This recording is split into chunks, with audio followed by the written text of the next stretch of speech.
Insulin secretion is regulated not only by blood glucose levels but also by certain amino acid, other hormones and autonomic mediators. Insulin का pancreas के beta cell से निकलना सिर्फ खून में sugar की वजह से नहीं होता, बल्कि कुछ और भी रीज़न होते हैं। कौन कौन से रीज़न होते हैं? अमाइनो एसिड, हार्मोन्स, कुछ और ऑटोनॉमिक मीडिएटर्स। ठीक है, इसका इस सेंटेंस का मतलब ये है।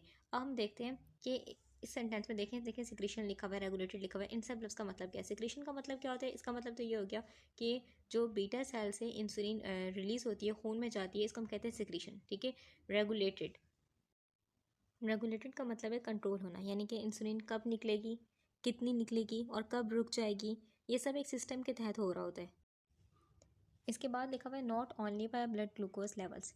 यहाँ पर लिखा हुआ है ग्लूकोज। इस ग्लूकोज लफ्ज़ का मतलब क्या है? देखिए, आपने कोई भी कार्बोहाइड्रेट खाया, चाहे वो कॉम्प्लेक्स है या चाहे वो सिंपल कार्बोहाइड्रेट था, वो किस में कन्वर्ट होगा? ग्लूकोज में, क्योंकि कार्बोहाइड्रेट की सिंपलेस्ट फॉर्म क्या है? ग्लूकोज। ठीक है, इस तरीके से अगर आपने प्रोटीन खाया तो प्रोटीन की सिंपलेस्ट फॉर्म क्या है? अमाइनो एसिड, तो वो खाना अमाइनो एसिड में कन्वर्ट होगा। इस तरीके से आपने कोई फैट खाया, कोई चर्बी वाला खाना खाया, तो वो कन्वर्ट होगा फैटी एसिड में। ठीक है, तो हर खाना ग्लूकोज में कन्वर्ट नहीं होता, बल्कि अपने जो कंपोनेंट है, स्मॉल कंपोनेंट्स में कन्वर्ट होता है। ठीक है, अब आप फॉर एग्जाम्पल आपने क्या खाया? कार्बोहाइड्रेट खाया। ठीक है, तो वो क्या हो जाएगा? खून में ग्लूकोज बन जाएगा। ठीक है, इंटेस्टाइन से गया जब खून में, तो वो ग्लूकोज था। ठीक है, अब अगर आपके खून में क्या है? ग्लूकोज ज़्यादा है ग्लूकोज। ठीक है, तो होगा क्या हमारे पास? जितनी बॉडी की नीड थी बॉडी ने यूज़ कर ली, बाकी जो हमारे पास ग्लूकोज होगी उसको ग्लाइकोजन की फॉर्म में लीवर और मसल्स में स्टोर कर लीजिएगा। ग्लाइकोजन एक टेम्पररी हमारे पास बोल सकते हैं एक फॉर्म है। ठीक है, जब बॉडी को नीड होगी इसी ग्लाइकोजन को कन्वर्ट किया जाएगा, ग्लूकोज में यूज़ कर लिया जाएगा। ठीक है, लेकिन अगर अब भी बच रही है कि स्टोरेज भी कर लिया, लीवर में मसल में स्टोरेज कर लिया, फिर भी क्या है? खून में ग्लूकोज ज़्यादा है, तो क्या करेंगे? तो इसको कन्वर्ट कर देंगे फैट में। ठीक है, क्या कन्वर्ट कर देंगे इसको? इसी जो खून में ग्लूकोज घूम रही है इसको फैट में कन्वर्ट कर देंगे। इस प्रोसेस को हम कहते हैं डी नोवो लाइपोजेनेसिस, यानी कि नए सिरे से क्या बनाना? चर्बी बनाना। नए सिरे से क्या बनाना? चर्बी बनाना। ठीक है, तो हमने इस तरीके से क्या किया? हमने कार्बोहाइड्रेट से क्या कन्वर्ट किया? फैट। कार्बोहाइड्रेट को फैट में तब्दील कर दिया। ठीक है, तो वही बात यहाँ पर लिखी हुई है कि खून में जब ग्लूकोज का लेवल हाई होता है या खून में जब ग्लूकोज का लेवल होता है, ठीक है, तो क्या होता है? इंसुलिन रिलीज होती है। यहाँ पर एक बहुत ही इंपॉर्टेंट पॉइंट हमारे पास है कि हम जो कार्बोहाइड्रेट है उसकी ट्रैवलिंग फॉर्म, यानी कि खून में घूमने वाली फॉर्म कौन सी है? ग्लूकोज। लेकिन कार्बोहाइड्रेट की स्टोरेज फॉर्म कौन सी है बॉडी में? वो है ग्लाइकोजन, क्योंकि ग्लाइकोजन की फॉर्म में क्या होता है? स्टोर होता है। ग्लाइकोजन की फॉर्म में लीवर और मसल्स में स्टोर हो रहा है, लेकिन इसकी जो असल स्टोरेज फॉर्म है, यानी कि जो बाकी बच रही है, वो कैसी उसमें स्टोर हो रही है? वो है फैट, यानी कि फैट की शक्ल में स्टोर होती है, चर्बी की शक्ल में स्टोर हो जाएगी। इसी तरह अगर हम बात करें प्रोटीन की, ठीक है, अगर प्रोटीन हमारे पास आता है इनटेक हो गया बॉडी में, इनके प्रोटीन के अमाउंट ज़्यादा है, तो क्या होगा? इसके अमाइनो एसिड फॉर्म है शॉर्टेस्ट फॉर्म। ठीक है, तो अमाइनो एसिड बन जाएगा। लेकिन जितनी बॉडी को नीड होगी, यानी कि बॉडी के अंदर जितनी नीड थी मसल्स को और हार्मोन को, प्रोटीन की नीड थी, उतना यूज़ कर लेंगे। बाकी जो बच जाएगा बॉडी इसको स्टोर नहीं कर सकती, क्योंकि प्रोटीन की कोई हम बोल सकते हैं स्टोरेज जगह नहीं है। ठीक है, तो इसको भी बॉडी क्या कर लेगी? बॉडी के पास दो ऑप्शन होंगे। एक तो क्या करेगी कि इसको जो काम चल रहे होंगे, यानी कि एनर्जी एज आ यानी कि फ्यूल इस्तेमाल कर लेगी। और सेकंड चीज़ क्या कर सकती है, या फिर ये कर लेगी कि इसको भी फैट में कन्वर्ट करके क्या कर लेगी? अपने अंदर रख लेगी, फैट के अंदर कन्वर्ट करेगी और अपने बॉडी में जो पार्ट्स हैं, फैटी पार्ट्स बेसिकली, उनमें रख लेगी। ठीक है, तो इस तरीके से प्रोटीन का हो जाएगा। लेकिन अगर किसी पर्सन ने फैट को ज़्यादा इंटेक किया, तो फैट है। ठीक है, अल्टीमेटली इससे क्या होगा? हमारे पास ये डायरेक्ट फैट, जो आपकी फैट खाई थी, ठीक है, आपके खून में फैट ज़्यादा है, तो बेसिकली ये जो फैट होगी डायरेक्ट कहाँ चली जाएगी? एडिपोज टिश्यू में। वो टिश्यू जो कि चर्बी वाले टिश्यूज होते हैं, इनमें क्या हो जाएगी? चली जाएगी, और ये क्या हो जाएंगे? इनका साइज़ बड़ा हो जाएगा। ठीक है, तो ये बात याद रखनी है कि कार्बोहाइड्रेट खाने से सिर्फ वजन नहीं बढ़ता, यानी कि ज़्यादा मीठा खाएंगे तो वजन बढ़ जाएगा, ऐसा नहीं होता। ज़्यादा प्रोटीन इनटेक करेंगे, ज़्यादा फैट इनटेक करेंगे, तो भी क्या होगा? वजन बढ़ेगा। लेकिन बात क्या है? ज़्यादा। ठीक है, अगर रोज़ से ज़्यादा कर रहे हैं तो होगा ऐसा। इसके बाद आगे लिखा हुआ था by certain amino acid. Amino acid यानी कि प्रोटीन की बात करिए। अब फॉर एग्जाम्पल आपने क्या खाया? प्रोटीन खाया। ठीक है, यानी कि प्रोटीन खाया, गोश्त, अंडे या दाल वगैरह कुछ भी खाया, तो क्या होगा? बॉडी में जाके कन्वर्ट किस में होगा? अमाइनो एसिड की फॉर्म में। ठीक है, अच्छा, हमारी बॉडी में क्या होता है? जो अमाइनो एसिड है, अगर आपने कोई ऐसा खाना खाया, प्रोटीन खाया, उसमें जो अमाइनो एसिड थे वो थे आर्जिनिन आर्जिनिन और ल्यूसीन। ये क्या थे? ज़्यादा थे। ठीक है, तो क्या होगा? ये जो होते हैं आर्जिनिन और ल्यूसीन, खास तौर से अमाइनो एसिड, बाकी भी अमाइनो एसिड इंसुलिन निकलवाते हैं, लेकिन ये आर्जिनिन और ल्यूसीन ये खास तौर से क्या करते हैं? बीटा सेल के पास जाते हैं फ़ौरन से, और बीटा सेल को इंसुलिन निकालने का ऑर्डर देते हैं। लेकिन इनका जो बेसिकली बोल सकते हैं रिस्पॉन्स ज़्यादा तेज़ होता है as compare to other amino acid. ठीक है, ये क्या करते हैं? बीटा सेल से ज़्यादा इंसुलिन निकलवाते हैं। ठीक है, आर्जिनिन एंड ल्यूसीन। अब फॉर एग्जाम्पल आपने ऐसा खाना खाया जिसमें ये अमाइनो एसिड कम थे, तो कब इंसुलिन निकलेगी? ठीक है। अगर ऐसा खाना खाए इसमें ये अमाइनो एसिड की ज़्यादा मिकदार थी तो क्या होगी, ज़्यादा इंसुलिन निकलेगी, ठीक है। अच्छा, अब फॉर एग्जाम्पल आपने ऐसा खाना खाया इसमें ये जो अमाइनो एसिड थे इनकी मिकदार कम थी, तो आपकी इंसुलिन कम निकलेगी। लेकिन अक्सर ऐसा होता नहीं है, क्योंकि अक्सर क्या होता है हमारे पास ये जो अमाइनो एसिड होता है, ये जो प्रोटीन वाला खाना होता है, अक्सर हम कार्बोहाइड्रेट के साथ मिला के खा रहे होते हैं। जैसे कि अगर हम बात करें पिज़्ज़ा की, ठीक है, तो पिज़्ज़ा में रोटी भी होती है और ऊपर जो मीट वगैरह होता है, ठीक है, तो बेसिकली ये प्रोटीन है, ठीक है। कार्बोहाइड्रेट प्रोटीन दोनों को मिक्स करके खा रहे होते हैं, और कार्बोहाइड्रेट तो फ़ौरन से खून में जाएगी, क्या करेगी, बीटा सेल के पास इंसुलिन निकालने का ऑर्डर देगी, क्योंकि उसकी उसकी सिंपलेस्ट फॉर्म क्या है, ग्लूकोज है। आर्जिनिन और ल्यूसीन, इन दोनों को हम क्या कहते हैं, एनाबॉलिक अमाइनो एसिड कहते हैं। क्यों कहते हैं, इसका एक रीज़न है, क्योंकि ये दोनों अमाइनो एसिड क्या करती हैं, ये जो मसल सेल है, मसल सेल, इनके अंदर क्या करती हैं, प्रोटीन को भेजने में बहुत ही अहम रोल प्ले करती हैं। अब इसके बाद बहुत ही इंपॉर्टेंट पॉइंट आता है कि हमारे पास जो फैट है, अगर कोई पर्सन अकेला फ़ैट इंटेक कर रहा है, ठीक है, यानी कि अकेला कंपोनेंट ले रहा है फूड का फ़ैट, तो वो इतना नुकसानदेह नहीं होगा जितना अगर वो फ़ैट और कार्बोहाइड्रेट दोनों को मिला के ले रहा है। देखिए इसका रीज़न क्या है, इसका रीज़न बहुत ही आसान है कि देखिए आपने देखा होगा अक्सर लोग क्या करते हैं, कीटो डाइट करते हैं। कीटो डाइट यानी कि वो डाइट जिसमें क्या कर रहे होते हैं वो, यानी कि 1 चम्मच घी फॉर एग्जाम्पल ले लिया, इसको हम कहते हैं कीटो डाइट, यानी कि सिर्फ फ़ैट को इंटेक कर रहे होते हैं। इसका रीज़न क्या होता है कि आपने फ़ैट इंटेक किया, हमारे पास क्या होगा, ये जो फ़ैट है खून में घूम रही है, ठीक है। अब फैट बॉडी के सेल्स में खुद जा सकती है, क्योंकि हम जानते हैं कि जो बॉडी के सेल्स हैं उनकी जो अपर लेयर है वो किसकी है, बनी हुई है, फैट की, ठीक है। तो लाइक डिजॉल्व लाइक ना, तो हमारे पास जो खून में फैट है वो आराम से चली जाएगी, डिफ्यूज़ होकर सेल्स के अंदर चली जाएगी, उसको किसी इंसुलिन वगैरह की ज़रूरत नहीं है, ठीक है। तो इस तरीके से सेल की डिमांड पूरी जाती है। तो अगर हमारे पास फैट इतनी यानी कि नॉर्मल अमाउंट में खाई थी तो सेल की नीड पूरी हो रही है, सेल्स की बॉडी की, ठीक है। लेकिन अगर हमारे पास खून में फैट ज़्यादा है, ठीक है, तो क्या होगा, तो जो फैट होगी हमारे पास, इसको मसल सेल यूज़ कर लेंगे, ठीक है। अगर कोई काम कर रहे थे आप उस वक्त, ठीक है, तो वो फैट क्या हो जाएगी, मसल सेल यूज़ कर लेंगे एनर्जी बना लेंगे। लेकिन अगर कोई काम नहीं करे थे, आराम करे, तो हमारे पास क्या होगा, ये जो फैट थी ये स्टोर हो जाएगी, ठीक है। स्टोर हो जाएगी, खून क्या हो गया, साफ़ हो गया, ठीक है। लेकिन अगर आपने क्या किया, कॉम्बिनेशन इस्तेमाल किया कि कार्बोहाइड्रेट और फैट दोनों को मिला के खाया, ठीक है, तो क्या होगा हमारे पास, देखें अगर फैट अकेला खा रहे हैं ना तो इंसुलिन नहीं निकलेगी, क्योंकि फैट सेल, जो फैट खा रहे हैं आप, वो फैट बीटा सेल से इंसुलिन नहीं निकलवा सकती, इंसुलिन बिल्कुल भी नहीं निकलेगी, ठीक है। लेकिन अगर आपने हल्का सा भी मिक्स कर लिया फैट के साथ, कार्बोहाइड्रेट को साथ ले लिया, तो क्या होगा, फ़ौरन से इंसुलिन निकलना शुरू हो जाएगी, ठीक है। अब जब इंसुलिन निकलेगी, तो अगर फैट और कार्बोहाइड्रेट दोनों को आज ज़्यादा खाया है तो बेसिकली क्या होगी, इंसुलिन भी क्या निकलेगी, ज़्यादा निकलेगी, ठीक है। और इंसुलिन क्या करेगी, स्टोरेज करवाना शुरू कर देगी, एक तो ग्लूकोज को भी स्टोर करवा रही, दूसरा क्या करी, फैट को भी स्टोर करवा रही। तो इस तरीके से क्या होता है, वजन तेज़ी से बढ़ता है। आगे लिखा हुआ है अदर हार्मोन, तो कुछ हार्मोन भी ऐसे हैं जो कि क्या करते हैं, जो कि बीटा सेल से इंसुलिन को निकलवाते हैं, ठीक है। तो हमारे पास इंटेस्टाइन से एक हार्मोन निकलता है GLP-1, ठीक है। आपने खाना खाया, खाना जैसे ही इंटेस्टाइन तक पहुंचा, फ़ौरन से GLP-1 एडवांस सिग्नल दे देगा बीटा सेल को कि क्या खाना आने वाला है खून में, तुम इंसुलिन निकालना शुरू करो, ठीक है। तो बेसिकली ये एडवांस सिग्नल देता है, ये इंसुलिन को निकलवाता है। एक और हमारे पास हार्मोन है ग्लूकागोन, जो कि पेनक्रियाज के ही सेल्स के अंदर होता है। ये क्या करता है, अगर खून में ग्लूकोज का लेवल कम है तो ये बीटा सेल को हुक्म देता है कि इंसुलिन निकालना बंद करो, ठीक है। तो हमारे पास कुछ और भी चीज़ें जो कि क्या कर रही हैं, खून में ग्लूकोज लेवल को क्या करती हैं, सॉरी, इंसुलिन को क्या करती हैं, मॉनिटर करती हैं। इसके बाद लिखा हुआ है ऑटोनॉमिक मीडिएटर। इसका मतलब क्या होता है, ऑटोनॉमिक मीडिएटर का मतलब होता है वो सिग्नल जो कि हमारे ऑटोनॉमिक नर्वस सिस्टम से आते हैं। अब ये सिस्टम कौन सा होता है, ऑटोनॉमिक नर्वस सिस्टम, ये वो सिस्टम है जो कि हमारी बॉडी की कंट्रोल में नहीं होता, खुद ब खुद हो रहा है, जैसे कि सांस लेना, ठीक है, खाने का हजम करना, ये खुद ब खुद हो रहा होता है, बॉडी के कंट्रोल में नहीं होता। अगर हम इंसुलिन के हवाले से बात करें तो इसका मतलब क्या हुआ, यानी कि दिमाग होता है हमारी बॉडी में, जो दिमाग होता है वो नर्व्स के ज़रिए पैनक्रियाज को सिग्नल देता है कि इंसुलिन निकालना है या फिर रोकना है, ठीक है। दो सिग्नल, कि इंसुलिन निकालने का सिग्नल देगा या फिर इंसुलिन जो निकल रही है उसको रोकने का सिग्नल देगा। इसके दो मेन हिस्से हैं, ठीक है। एक है पैरासिम्पैथेटिक नर्वस सिस्टम, एक है हमारे पास sympathetic nervous system. Parasympathetic nervous system में क्या होता है, हमारे पास जो बॉडी सुकून में हो, यानी कि इमरजेंसी की कंडीशन ना हो, कोई खतरे वाली कंडीशन ना हो, यानी कि दिल की धड़कन नॉर्मल हो, ठीक है, दिल की धड़कन तेज़ ना हो, ऐसी कंडीशन को हम क्या कहते हैं, सुकून वाली कंडीशन है। तो इस कंडीशन में बॉडी का सिस्टम कौन सा एक्टिवेट होता है, पैरासिम्पैथेटिक नर्वस सिस्टम, ठीक है। इसमें क्या होता है, इसमें इसका जो केमिकल है, यानी कि इसका जो मीडिएटर है, मीडिएटर मतलब केमिकल, इस सिस्टम का जो केमिकल है वो है एसिटाइल कोलिन, ठीक है। एसिटाइल कोलिन निकलता है और क्या करता है, पैनक्रियाज के बीटा सेल को सिग्नल देता है कि क्या हो गया है, कि खाना आ चुका है, ठीक है। अब पैरासिम्पैथेटिक नर्वस सिस्टम कब एक्टिवेट होता है, एक तो बॉडी सुकून में, खतरे वाली कंडीशन है, दिल की धड़कन नॉर्मल है, और सेकंड कंडीशन क्या, कि जब वो खाना खा रहे हैं, ठीक है, खाना हजम हो रहा है, खाना खा रहे हैं, तो इस कंडीशन में सिस्टम कौन सा एक्टिवेट होगा, ये वाला सिस्टम। और इसका केमिकल कौन सा, एसिटाइल कोलिन। ये क्या करेगा, पैनक्रियाज के बीटा सेल को सिग्नल देगा कि खाना आ चुका है, क्या करो, इंसुलिन निकालो, ठीक है, ताकि क्या कर सकें, उस खाने से एनर्जी को बना सकें। इंसुलिन क्या करेगा, ग्लूकोज को सेल में भेजेगा और इस तरीके से क्या होगी, एनर्जी बनेगी। अब बॉडी कैसे पता चलता है कि हमारे पास सिस्टम एक्टिवेट है। देखें, आपने फॉर एग्जांपल खाना खा रहे हैं, ठीक है, और आपका खाना जो है स्टमक तक पहुंच चुका है। जैसे ही स्टमक तक पहुंचेगा, सेंसर लगे हुए, तो सेंसर क्या कर लेंगे, इस चीज़ को फील कर लेंगे कि खाना स्टमक में आ चुका है और फ़ौरन दिमाग तक सिग्नल चला जाएगा।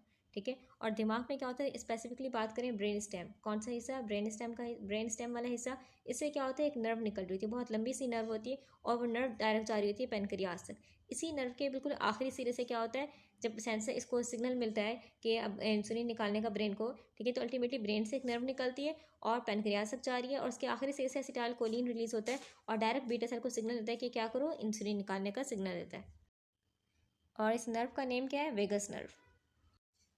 दूसरी चीज़ हमारे पास है सिंपैथेटिक नर्वस सिस्टम। ठीक है, अब इसमें क्या होता है कि जो हमारा दिमाग है, ठीक है, दिमाग का स्पेसिफिकली हिस्सा बात करें, एमिगडाला और हाइपोथैलेमस क्या कर लेगा, फील कर लेगा कि क्या है, बॉडी जो है वो कोई हम बोल सकते हैं टेंशन में। ठीक है, तो दिमाग इसको फील कर लेगा, स्पेसिफिकली कौन सा हिस्सा, एमिगडाला और हाइपोथैलेमस। तो होगा क्या, हमारे पास एक नर्व निकलेगी। ठीक है, अच्छा, अब ये नर्व जो होगी हमारे पास, जो किडनी के ऊपर एड्रिनल ग्लैंड होते हैं, ठीक है, लाइक टोपी की तरह होता है ऊपर किडनी के ऊपर, इसको हम कहते हैं एड्रिनल ग्लैंड। ठीक है, तो यहाँ से हमारे पास क्या होगा, हार्मोन निकलेंगे, बेसिकली एपिनेफ्रिन, नॉरएपिनेफ्रिन। ठीक है, ये निकलेंगे और होगा क्या हमारे पास, एक बार ये केमिकल निकल गए, अब ये केमिकल दो काम करेंगे। ठीक है, पहला काम तो ये करेंगे दिल के मसल्स के ऊपर। ठीक है, अगर हम बात करें हार्ट, तो हार्ट के मसल के ऊपर जो बीटा रिसेप्टर्स लगे हुए हैं उनको क्या कर देंगे, ऑन कर देंगे, जिससे क्या हो जाएगा, जो दिल की धड़कन होगी वो तेज़ हो जाएगी। ठीक है, दिल की धड़कन तेज जाएगी। सेकंड काम क्या करेंगे, ये काम करेंगे कि यही केमिकल इपिनेफ्रिन और एपिनेफ्रिन पेनक्रियास के बीटा सेल को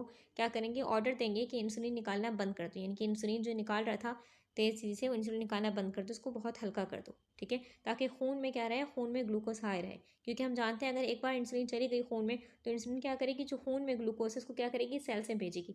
तो इस वक्त ज़रूरत क्या है बॉडी, क्योंकि कौन सी सिचुएशन में ये सिस्टम एक्टिवेट हुआ है, सिंपैथेटिक नर्वस सिस्टम। तो इसमें सिस्टम है बॉडी कौन से मोड में, फाइट एंड फ्लाइट मोड में। ठीक है, यानी कि जिसम इमरजेंसी वाली कंडीशन में। तो इसमें ज़रूरत क्या है कि खून में शुगर हाई रहे, ताकि अगर बॉडी को भागना पड़े तो जो शुगर है वो अवेलेबल हो। ठीक है, और फ़ौरन से मसल सेल्स यूज़ कर लें इसको और बॉडी भाग के सर्वाइव कर सके अपना। ठीक है, तो ये ज़रूरी नहीं है कि आप भागने वाली कंडीशन में हो तो ये सिस्टम एक्टिवेट होगा। फॉर एग्जाम्पल आप इमोशनल स्ट्रेस में, तो भी सिस्टम एक्टिवेट होगा। ठीक है, या फिर आप किसी आपको कोई डर वगैरह फील है, आप भाग नहीं रहे लेकिन डर वाली कंडीशन, उसमें भी सिस्टम एक्टिवेट होगा। बीमारी वगैरह, फीवर में अक्सर ऐसा होता है कि दिल की धड़कन तेज हो जाती है, तो सिस्टम एक्टिवेट हो सकता है। ठीक है, अच्छा, ये बोल सकते हैं हम बॉडी का अपना, हम बोल सकते हैं सर्वाइवल करने का तरीका है। ठीक है, कि बॉडी ने क्या कर लिया, खून में शुगर हाई रख ली। अब फॉर एग्जांपल अगर पर्सन को ज़रूरत पड़ रही है भागने की, sympathetic nervous system mode on है, तो फ़ौरन से उसकी जो मसल्स होंगे उनको फ़ौरन से ग्लूकोज मिल जाएगी, क्योंकि खून में ग्लूकोज क्या है, काफ़ी मात्रा में पड़ी हुई है, इंसुलिन निकलना बंद हो गया। ठीक है, तो ये बेसिकली सर्वाइवल मोड है बॉडी का। ठीक है, आगे चलते हैं, आगे लिखा है situation is most commonly trigger by high blood glucose which is taken up by the glucose transporter into the beta side of the pancreas. अच्छा, यहाँ पर लिखा है हमारे पास कि इंसुलिन का निकलना। ठीक है, इंसुलिन का निकलना मोस्ट कॉमनली, आम तौर से जो होता है ट्रिगर, वो किसकी वजह से होता है, खून में हाई ग्लूकोज के लेवल की वजह से। ठीक है, लेकिन इसके पीछे एक कहानी है। हमारे पास ये बीटा सेल है। ठीक है, बीटा सेल की सरफेस पर क्या लगे होते हैं, बीटा सेल को बड़ा करें, बीटा सेल के सरफेस पर क्या लगे होते हैं, कुछ खास गेट लगे होते हैं, ट्रांसपोर्टर। इन गेट्स को हम कहते हैं GLUT, ग्लूकोज ट्रांसपोर्टर। ठीक है, अब ये क्या करते हैं, ये गेट फॉरन से सेंस कर लेते हैं, महसूस कर लेते हैं अगर खून में हल्की सी भी शुगर हाई होगी।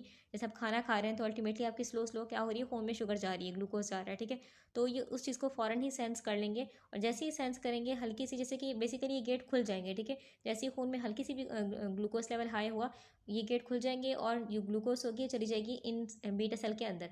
अब चलेगी बीटा सेल के अंदर तो क्या होगा, हमारे पास एक केमिकल रिएक्शन स्टार्ट होगा क्या, हमारे पास ATP बनना शुरू हो जाएगी। ATP हम जानते हैं energy currency of the cell है। ठीक है, ATP बनेगी, इसके बाद क्या होगा हमारे पास बीटा सेल के अंदर एक गेट जो होगा बंद हो जाएगा। वो गेट कौन सा होगा, पोटेशियम चैनल का गेट। जब पोटेशियम चैनल का गेट बंद हो गया तो इस बीटा सेल के अंदर एक इलेक्ट्रिकल सिग्नल हम बोल सकते हैं चेंज हो गया।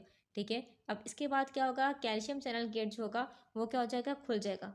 जब ये कैल्शियम चैनल गेट खुला तो बहुत तेज़ी से क्या होगा, कैल्शियम सेल के अंदर आएगा, बीटा सेल के अंदर। ठीक है, तो इसी की वजह से क्या होगा, हमारे पास जो इसने थैलियाँ भर के रखी हुई थी बीटा सेल ने अपने अंदर, रेडी टू यूज़, यानी कि बनाई हुई पहले से 95% हम जानते हैं कि पहले से बनी हुई होती है इंसुलिन। ठीक है, रेडी टू यूज़ होती है, तो वो फ़ौरन से क्या करेगा, इन थैलियों से निकाल के इंसुलिन निकालना शुरू कर देगा खून में। ठीक है, लेकिन मज़े की बात यह है हमारे पास कि इसके दो फेज़ होते हैं। ठीक है, ऐसा नहीं होता कि आपने खाना खाना शुरू किया, आपके खून में ग्लूकोज हल्की हल्की हाई हुई और ये इसने फ़ौरन से ही क्या कर दी, सारी इंसुलिन निकाल दी।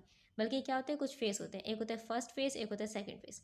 पहले फेस में क्या होता है, आप पहला फेस जो होगा तकरीबन 5 से 10 मिनट चलेगा, 5 से 10 मिनट जो इंसुलिन निकलेगी बीटा सेल से वो बहुत ही, हम बोल सकते हैं फ़ौरन निकल जाएगी और हाई अमाउंट में निकल जाएगी, ठीक है।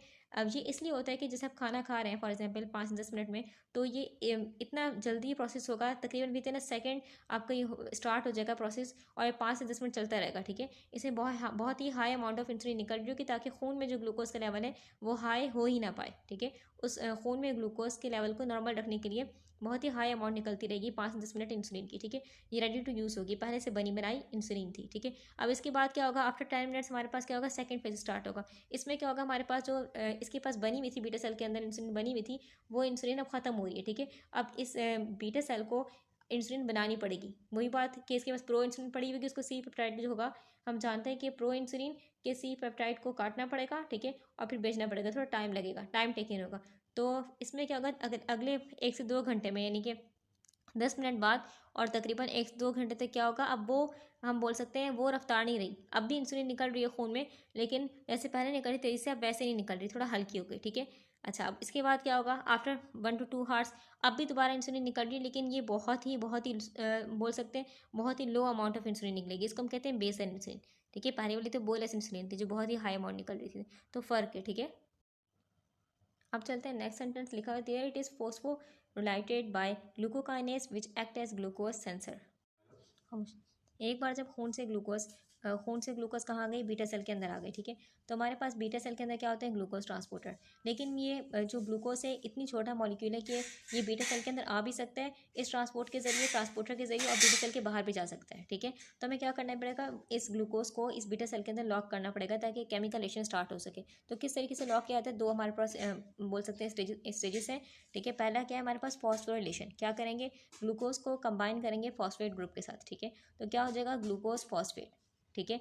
अब ये ग्लूकोज फॉस्फेट अटैच हो गया बीटा सेल के अंदर ही है। अब इसको अटैच कौन कराएगा, इसको अटैच कराने के लिए एक एंजाइम होता है, उस एंजाइम का नाम हमारे पास है, ठीक है। बनेगा क्या, ग्लूकोज 6 फॉस्फेट। एंजाइम कौन अटैच करा रहा है, एंजाइम का नाम है ग्लूकोकाइनेस। ये एंजाइम बहुत ही इंपॉर्टेंट है, ये एंजाइम क्या करता है, ग्लूकोज को इसने अटैच कर दिया फॉस्फेट के साथ। अब ये जो ग्लूकोज 6 फॉस्फेट बना है, अब ये हमारे पास इस ट्रांसपोर्टर के जरिए बाहर नहीं जा पाएगा। ये एंजाइम जो है इसकी बहुत ही खास बात ये है कि ये क्या करता है, खून में ग्लूकोज को सेंस कर लेते हैं, ठीक है। अगर ज़्यादा अमाउंट ऑफ ग्लूकोज है तो क्या करेगा, तो ये क्या करेगा, ज़्यादा एक्टिवेट होगा, तो क्या करेगा, ज़्यादा एटीपी बनाएगा, ठीक है। जब ज़्यादा एटीपी बनेगी हमारे पास बीटा सेल के अंदर, तो क्या होगा, अल्टीमेटली क्या होगी, ज़्यादा इंसुलिन निकलेगी, ठीक है। लेकिन अगर हमारे पास खून में ग्लूकोज का लेवल थोड़ा कम है, नॉर्मल है, ठीक है, तो ये भी क्या होगा, कम एक्टिवेट होगा और बीटा सेल के अंदर कम एटीपी बनेगी, और अल्टीमेटली क्या होगा, इंसुलिन भी कम बनेगी। The products of glucose metabolism enter the mitochondrial respiratory chain and generate adenosine triphosphate. अब इस सेंटेंस का मतलब क्या, देखें हमारे पास होगा क्या कि एक बार हमारे पास बीटा सेल के अंदर कैद हो गई ग्लूकोज, ठीक है। अच्छा, अब उसके बाद क्या होगा, इसको तोड़ा जाएगा, ग्लूकोज को तोड़ा जाएगा। किस तरीके से, ग्लूकोज को तोड़ने का हमारे पास कहलाएगा ग्लाइकोलाइसिस, क्या कहलाएगा, ग्लाइकोलाइसिस, ठीक है। अब इसके बाद क्या होगा, हमारे पास बीटा सेल के अंदर माइटोकॉन्ड्रिया है, माइटोकॉन्ड्रिया पावर हाउस सेल है, हम जानते हैं, ठीक है। तो माइटोकॉन्ड्रिया क्या करेगा, ऑक्सीजन का यूज़ करके ग्लूकोज को मजीद तोड़ेगा, ठीक है। एट द एंड जो हमें रिजल्ट मिलेगा वो मिलेगा एटीपी, यानी कि एडिनोसिन ट्राइफॉस्फेट। कोई भी सेल बगैर एनर्जी के काम नहीं करता, तो बेसिकली वो एनर्जी बनाने के लिए इसको एटीपी मिल गया, ठीक है। अब जितना ज़्यादा ग्लूकोज आया था बीटा सेल के अंदर, ठीक है, तो उतना ज़्यादा क्या बनेगी, एटीपी बनेगी, ठीक है। अगर कम आया था हमारे पास ग्लूकोज बीटा सेल के अंदर, क्योंकि खून में ग्लूकोज कम थी, तो कम एटीपी बनेगा और कम इंसुलिन निकलेगी। The rise in ATP levels causes a block of potassium channels leading to membrane depolarization and an influx of calcium. The increase in intracellular calcium causes pulsatile insulin exocytosis. The sulfonylureas and glinides owe this hypoglycemic effect to inhibition of potassium channels. आगे लिखा है हमारे पास ATP, ठीक है। तो ATP का level क्या हो गया, बीटा सेल के अंदर इंक्रीज हो गया, तो होगा क्या, हमारे पास पोटेशियम चैनल, जो बीटा सेल के अंदर पोटेशियम चैनल था, जिसके ऊपर पॉजिटिव चार्ज था, पोटेशियम पॉजिटिव आयन, ठीक है। ये पॉजिटिव आयन क्या हो जाएगा, इसका गेट बंद हो जाएगा, तो ये पोटेशियम आयन बीटा सेल के अंदर ही रुक जाएगा, ठीक है। तो इस तरीके से क्या हो गया, बीटा सेल का जो अपना एक वोल्टेज था वो डिस्टर्ब हो गया, इसको हम कहेंगे डीपोलराइजेशन, क्या कहेंगे, डीपोलराइजेशन, यानी कि बीटा सेल के अंदर क्या हो गई, पॉजिटिविटी इंक्रीज हो गई। अब इसके बाद क्या होगा, पॉजिटिविटी जब एक फिक्स उस तक इंक्रीज होगी, तो उसके बाद क्या होगा, हमारे पास एक और गेट खुल जाएगा, ठीक है। एक और जो इस वोल्टेज को सेंस करेगा और गेट खुल जाएगा, उसको हम कहेंगे हमारे पास voltage sensitive, basically calcium channel खुल जाएगा, और कैल्शियम जो होगा सेल के अंदर तेज़ी से दाखिल होगा। जब कैल्शियम तेज़ी से दाखिल होगा, ठीक है, तो उसके बाद क्या होगा, जो इस बीटा सेल के अंदर थैलियों में इंसुलिन बनी हुई थी, उन थैलियों को क्या करेगा, ये जो कैल्शियम है, कैल्शियम आयन, ये क्या करेगा, इन थैलियों को धक्का देगा बीटा सेल की दीवारों की तरफ। ठीक है, तो इससे क्या हो जाएगा, हमारे पास दीवारों से टकराएंगी, बीटा सेल की दीवारों से टकराएंगी थैलियाँ जिनके अंदर इंसुलिन है, और क्या कर देंगी, बाहर निकाल देंगी इंसुलिन को। ठीक है, देखिए यहाँ पर लिखा है हमारे पास, यहाँ पर लिखा है पल्सटाइल।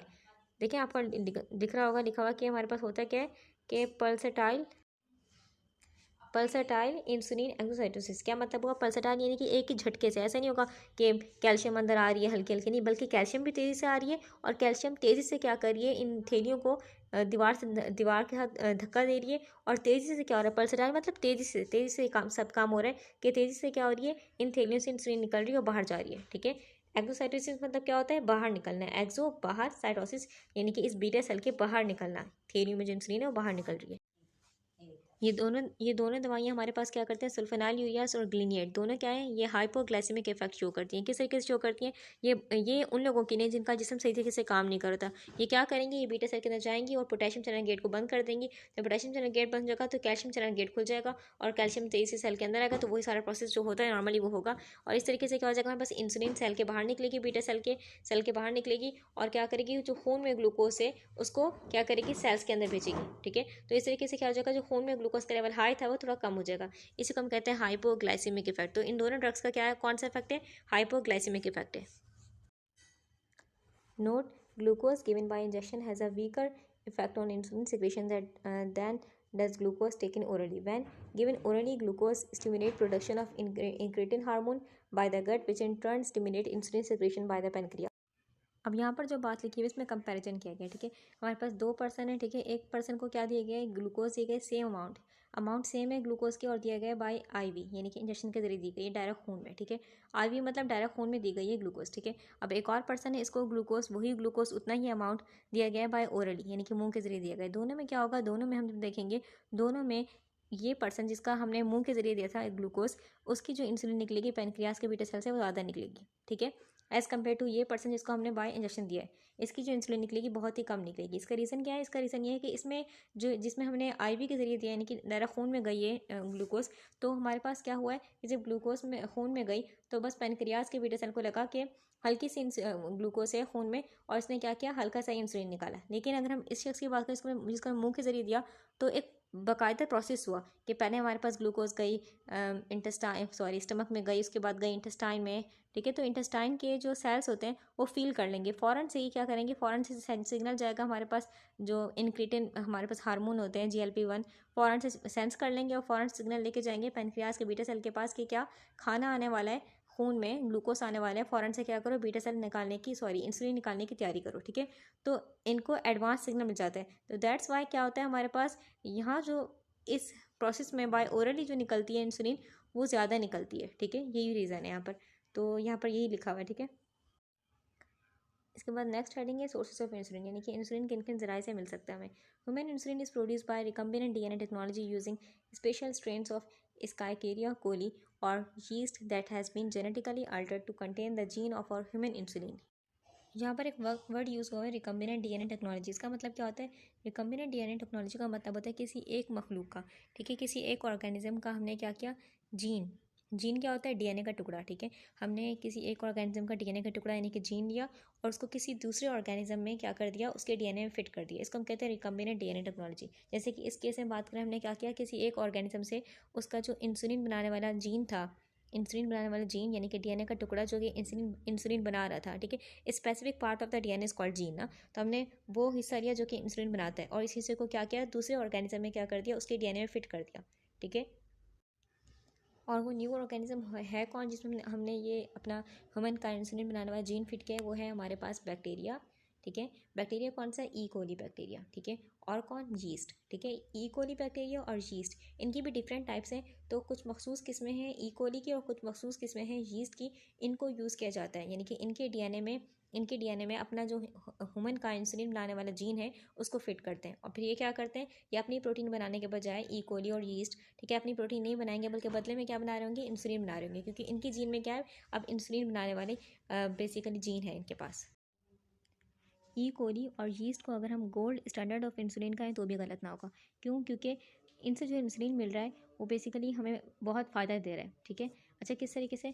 क्योंकि हमारे पास जो ई कोली और यीस्ट है, ये दोनों माइक्रो ऑर्गेनिजम्स है ना, ठीक है। तो इन दोनों का जो डीएनए का स्ट्रक्चर है, डीएनए का मैप है, वो फुली रेडी है, यानी कि इन दोनों के डीएनए का स्ट्रक्चर तैयार कर लिया गया है। लेकिन अगर हम दूसरे माइक्रो ऑर्गेनिजम्स की बात करें तो उनका हम बोल सकते हैं कंप्लीटली डीएनए का स्ट्रक्चर रेडी नहीं है, डीएनए का मैप रेडी नहीं है, ठीक है। तो इनका रेडी है, इसलिए पता होता है कि कहाँ डीएनए में कट लगेगा, यानी कि डीएनए में कट बेसिकली कौन सा हिस्सा निकालेंगे, यानी कि जीन, डीएनए का स्मॉल पीस जीन कहलाता है ना, तो कौन सा जीन निकालेंगे और उस जीन की जगह जो ह्यूमन बॉडी का इंसुलिन बनाने वाला जीन है वो फिट करेंगे। तो बेसिकली पता है हमें कि हमने कहाँ कट लगाना है, क्योंकि इसका डीएनए का, इन दोनों के डीएनए का स्ट्रक्चर पूरी तौर पर रेडी है, ठीक है। और दूसरी इन दोनों की खास बात ये है कि दोनों बहुत ही फास्ट प्रोडक्शन करते हैं। फॉर एग्जाम्पल हमने पहले ई कोली को, फॉर एग्जाम्पल हमने 5 to 6 ई कोली लिए थे, फॉर एग्जाम्पल, ठीक है। तो कुछ देर बाद ये थाउजेंड्स में हो जाएंगे, यानी कि बहुत जल्दी जल्दी खुद को ग्रो करते हैं। अब जाहिर सी बात, जितना ग्रो करेंगे खुद को, तो हर बैक्टीरिया, हर ई कोली और हर चीज़ क्या करेगा, अलग से इंसुलिन प्रोड्यूस करेगा, क्योंकि हमने बेसिकली जो जीन फिट किया, एक में फिट किया, लेकिन वो जब ग्रो करेगा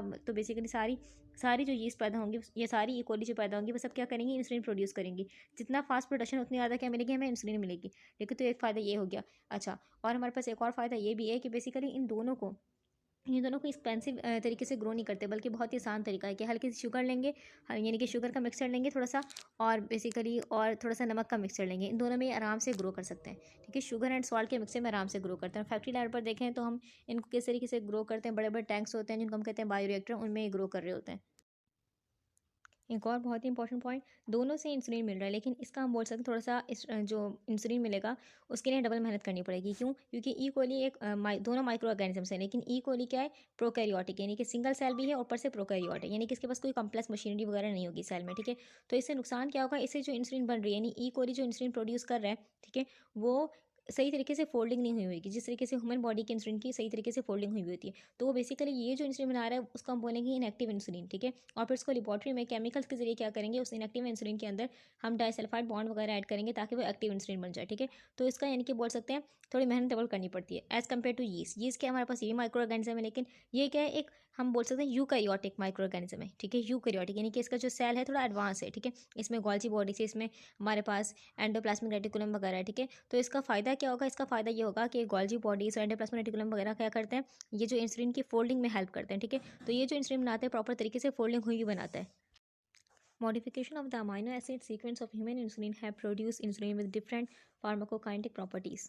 इसको इस तरीके से समझें कि हमारे पास देखें, इंसुलिन क्या है, इंसुलिन अमाइनो एसिड से मिलकर बनी हुई है, ठीक है। इंसुलिन प्रोटीन है ना, यानी कि पॉलीपेप्टाइड चेन है।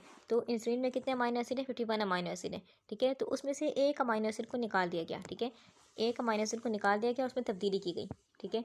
अच्छा, अब हमारे पास फिर लिखा हुआ डिफरेंट फार्माकोकाइनेटिक प्रॉपर्टीज। इसका मतलब क्या हुआ, इसका मतलब ये हुआ कि बेसिकली फार्माकोकाइनेटिक का मतलब क्या होता है, इसका मतलब ये होता है कि दवाई जिस समय गई और किस तरीके से बिहेव किया, ठीक है। अगर हम बात करें दवाई का ऑनसेट क्या था, यानी कि दवाई ने कितनी देर बाद काम करना शुरू किया, या फिर दवाई का पीक क्या था, पीक यानी कि दवाई कितनी देर बाद खून में बहुत ही अच्छी अमाउंट में थी, हाई अमाउंट में थी, ठीक है। और क्या देखते हैं, ड्यूरेशन, यानी कि दवाई जो थी बॉडी में कितनी देर तक रहेगी।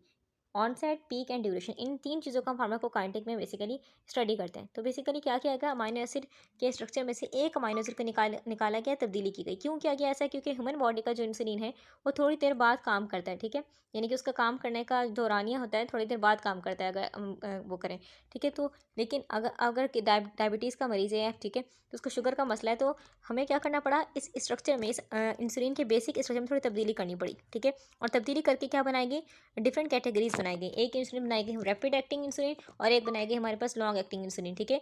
तो ये फ़ायदे के लिए ही बनाई गई। रैपिड एक्टिंग की बात करें तकरीबन ये 15 मिनट बाद काम करना शुरू करती है। अगर हम बात करें लॉन्ग एक्टिंग की, तकरीबन 24 घंटे, यानी कि पूरा दिन क्या करती रहती है, हल्का हल्का काम करती रहती है, ठीक है। तो बेसिकली रैपिड एक्टिंग इंसुलिन, अब इसकी भी हमारे पास किस्में लेस्प्रो, एस्पार्ट वगैरह, ठीक है, और लॉन्ग एक्टिंग गार्गिन वगैरह, ठीक है। तो दोनों में डिफरेंस है, ठीक है।